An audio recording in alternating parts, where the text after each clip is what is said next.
shirka looga hadlayay doorka saxaafadu ay ku leedahay dastuurka qabyada iyo joojinta gudniinka gabdhaha ayaa lagu qabtay magaalada Amsterdam ee dalka Holland waxaana soo qaban qaabisay xarunta horumarinta warbaahinta ee Hayaan Media Development Center isla markaana ay maalgelisay dalada ururada Soomaaliyeed ee EFSAN waxaana ka soo qayb galay wariyaal Soomaaliyeed oo ka kala yimid dalalka Sweden, UK iyo Holland. madasha shirku uu ka dhacayna waxaa sidoo kale joogay madax ka socotay ururada Soomaaliyeed ee dalka Netherland. shirka qaybtiisa hore waxaa looga doodaya halista gudniinka gabdhaha ay caafimaad ahaan u leedahay xitaa noloshooda dambe. intuu shirkaasi socdayna waxaa lagu soo bandhigay filimo ka tarjumayay halista gudniinka gabdhaha ee adduunyada kale ka socota Soomaaliduna ay qayb ka tahay. dhammaanba xubnihii halkaasi ka hadlay iyagu si wada jira meel isaga taagay si socoshada gudniinka gabdhaha lagu hayo.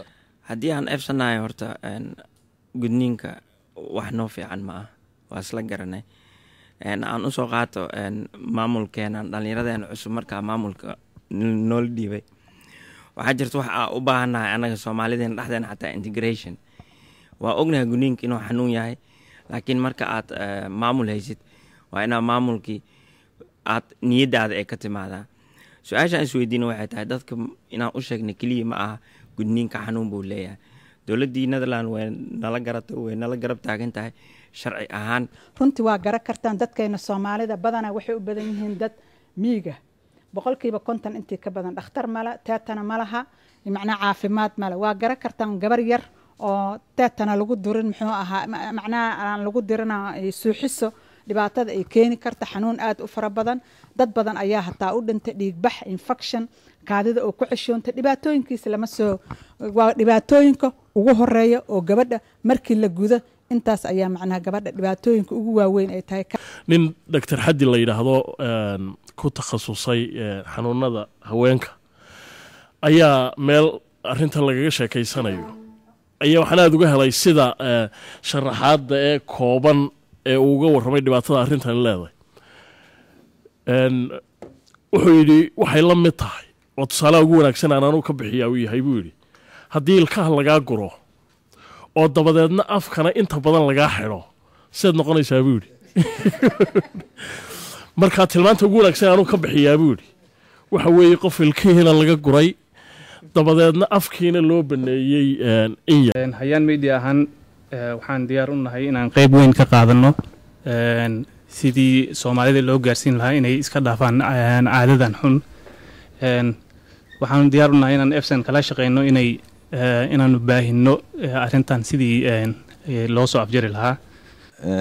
arintan oo aad u baahan tahay maaragtay in loo wada guntada laga hadlo mataqaanaa media anaga maaragtay website-yada kala amal multimedia wax kasta hadda maaragtay waxa galaya filmkii waxa galaya codkii everything in laga qayb qaatana aad ay muhiim u tahay waa maasantiin.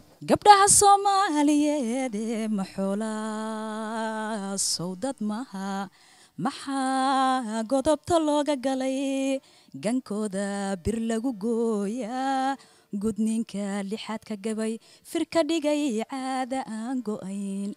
dhinaca kale shirka qaybihiisa kale ayaa waxaa looga doodayay doorka warbaahintu ay ku leedahay dastuurka qabyada ee dalka Soomaaliya loo sameeyo waxaana doodani uu qaybinaya hadalka wariye Cabdisalaan Ibraahim Hareeri kala qayb galayay wariyaasha Soomaaliyeed iyo xubnihii kale iyagu goobtaasi ku sugnaa.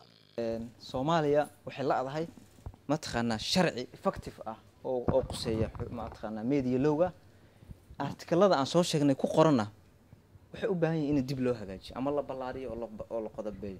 waxaan rabaa kaliya arintan dastuurka qabyada ku saabsan markii oo sharciga saxaafadda ama waxa uu ka qabo kale laga hadlayo waxyaabaha uu kaga duwan yahay waxaa ka mid ah waxyaabihii kale hor u jiray marka laga reebo dastuurka 60kii labadan kale dastuur lama dhihi karaba oo wax iska waxay ahaayeen iska ku meel gaar ah oo markii dastuur sax ah la helo meesha ka baxay ahaayeen. horta dastuurka markii laga hadlayo dastuurka cusub oo qabyada ah waxa qasab ah in uu qodob jiro cadeynaya in saxaafaddu ay xor tahay oo sharciga markaas uu kaalmeynayo taas horta waa wax qasaba. runtii dastuurkan iminka la sameynayana aad iyo aad bay ugu baahan tahay ama looga baahan yahay in loo helo xeer xaqiijin kara in saxaafadda Soomaaliyeed ay tahay xor xornimadaasna ay tahay mid ay ku shaqeyn karaan. wariyaal badan baa hadda xiran oo ku xiran wadankii hadda sida Faysal oo kale oo boosaas lagu xiray